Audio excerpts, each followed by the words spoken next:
اگر کرکٹ کا میچ ہو تو مسلمان دکان بند کر دیتا ہے. آج کرکٹ دیکھنا ہے. اللہ اللہ, تم نے کرکٹ کے لیے دکانیں تو بند کی ہے, کیا تم نے کبھی نماز کے لیے بھی دکان بند کی ہے؟ اللہ کی عبادت کے لیے بھی کبھی تم نے دکان بند کی ہے؟ آج وہ کون سا جرم اور وہ کون سا گناہ ہے جو مسلمانوں کی زندگی کے اندر نہیں؟ حرام کھائے مسلمان الا ماشاءاللہ. زنا کے اڈوں کو ہم آباد کریں, شراب کے اڈوں کو ہم آباد کریں.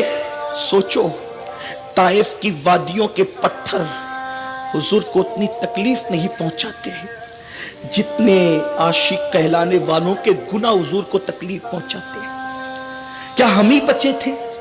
حضور کو تکلیف پہنچانے کے لیے ہم ہی بچے تھے؟ سوچو, غور کرو. ایک ماں کا دل دکھانے والا اس وقت تک نہیں مرے گا جب تک کہ دنیا میں ذلیل نہ ہو جائے. تو نبی کا دل دکھانے والا عزت کیسے پا سکتا ہے؟ آج ہم کہہ رہے ہیں مسلمانوں کو کہیں عزت نہیں. دنیا کے اہل اقتدار تمہیں پیروں تلے کچل دینا چاہتے ہیں.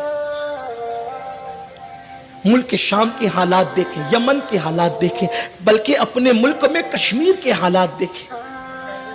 دنیا کے حالات پر ہماری نظر کیسے ہوگی؟ ہم تو پورے 24 گھنٹوں کے اندر 9 10 گھنٹے موبائل میں گزار دیتے ہیں. آج ہمیں اپنی اولاد کی فکر نہیں ہے, قوم کی فکر کون کرے گا؟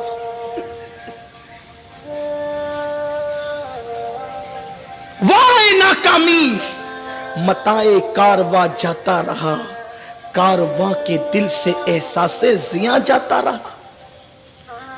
ہم دنیا میں ذلیل ہونے کے لیے نہیں آئے تھے, ہم دنیا میں قوموں کی امامت کے لیے آئے تھے, ہم دنیا میں قوموں کی قیادت کے لیے آئے تھے. دنیا کے اندر ہمارا یہ حال ہو گیا.